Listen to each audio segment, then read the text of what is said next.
bienheureuse.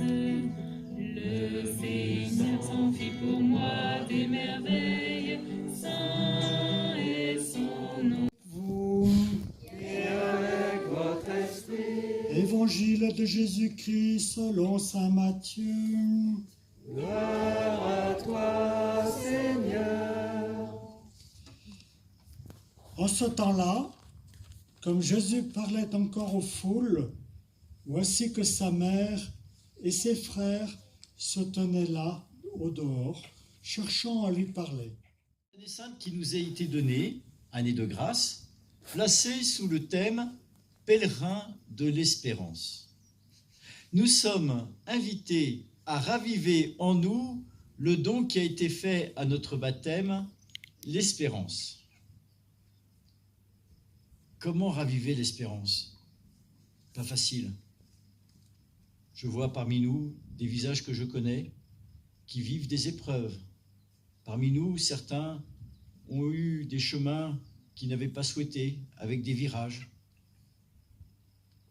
Nous connaissons parfois l'inquiétude, le deuil, la maladie. Et cette année, on nous dit, nous sommes pèlerins de l'espérance. Pourquoi? Je vous rassure, il ne s'agit pas de jouer la comédie. Il ne s'agit pas de se faire un sourire avec du maquillage pour se forcer à être dans la joie. Non. Pèlerin de l'espérance, c'est prendre conscience que Dieu est fidèle à sa promesse.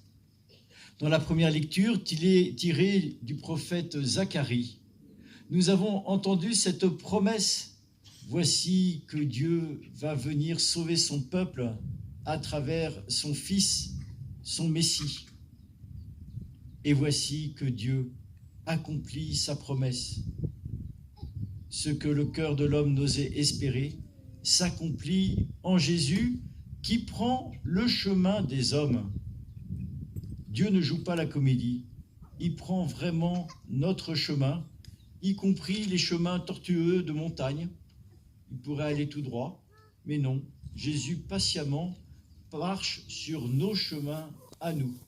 Et donc, pèlerin de l'espérance, c'est déjà d'accepter de se laisser accompagner sur notre chemin avec Jésus.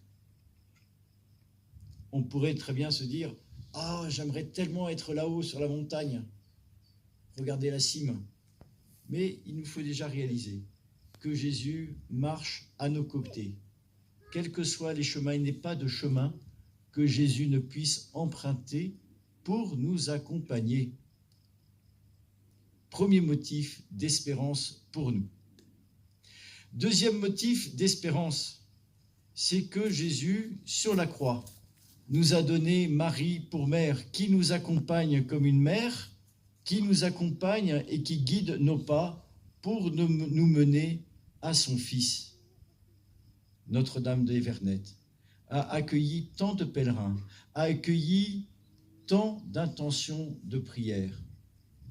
Prier Marie, c'est toujours une valeur sûre. On ne se trompe pas, comme disait saint Bernard, en se tournant vers Marie. Car tout ce qu'elle reçoit comme prière, elle l'adresse à son Fils. Et on en a un très bel exemple dans la prière du Magnificat que nous avons chantée. Marie rend grâce en associant tout le peuple d'Israël à son action de grâce. Elle ne garde pas ce qu'elle a reçu pour elle-même, mais elle nous le présente à chacun d'entre nous aujourd'hui. Et elle nous appelle à faire confiance à son Fils. Enfin, dernier motif d'espérance, c'est cet évangile. On est étonné parce que dans l'évangile ou dans la Bible, on a ce commandement de Dieu: honore ton père et ta mère. On lui dit, ta mère te cherche, et il dit, mais qui est ma mère? Qui sont mes frères?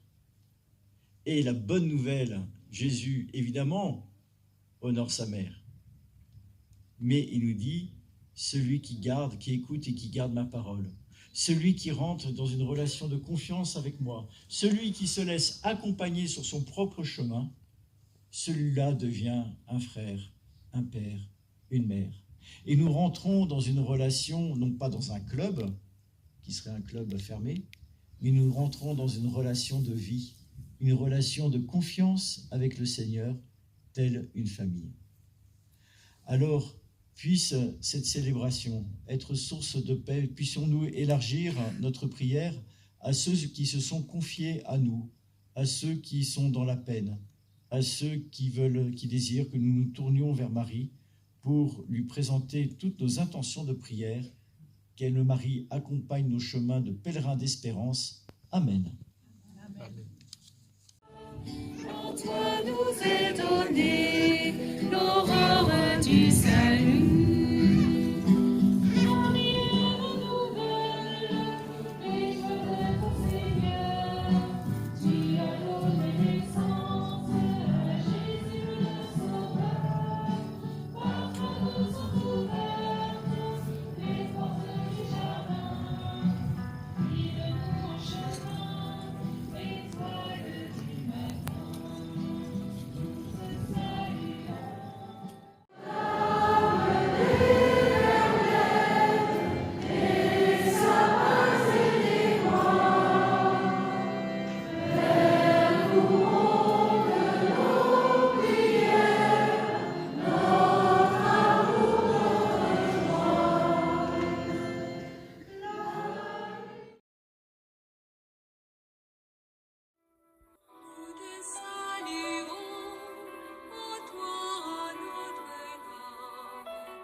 Lève-toi, prends ton regard, lève-toi, marche en avant.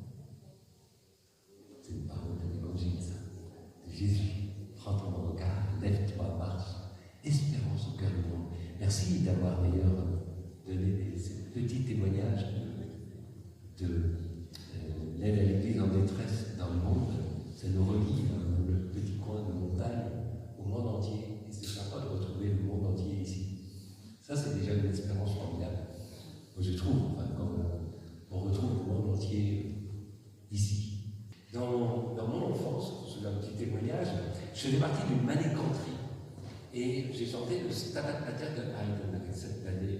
Et en fait, quand vous êtes enfant, que vous chantez et que le chef de chœur vous explique et vous fait entrer dans ce mystère, à force de répéter, vous chantez dans le mystère, vous entrez. Et Stabat Mater, c'est tout un chant qui nous donne d'entrer et d'être avec Marie debout au pied de la croix. Et très longtemps après, je me suis rendu compte que ça m'a imprimé mon cœur et que c'est peut-être aussi, ça a fait partie, ça a jalonné un petit peu mon chemin qui fait qu'aujourd'hui je suis prêtre. Mais voilà, Marie au pied de la croix, alors elle est toute petite, avec Marie-Madeleine, je crois, au pied de la croix. Marie-Madeleine, là-bas, pour moi, c'est vraiment le signe, et Marie, bien sûr, qui porte son enfant, mais vivant, parce que le tabernacle est au-dessus du tombeau. Ça, c'est vraiment important. Donc, que le Seigneur nous bénisse et qu'il nous donne avec Marie voilà, debout, lève-toi, marche avec moi, marche avec moi. Garde l'espérance, que Dieu nous bénisse alors. Et puis je laisse Père Mario, parce que je vais arriver avant. On t'attendait, Père Mario, du coup, en désespoir de pouvoir arriver, on donnait le micro. C'est pas bien, en tout cas. Voilà. On prépare la suite avec une équipe, etc. Que Dieu Tout-Puissant nous bénisse et nous garde. Le Père, le Fils et le Saint-Esprit. Amen. Allons et restons dans la paix du Christ. Grâce à Dieu.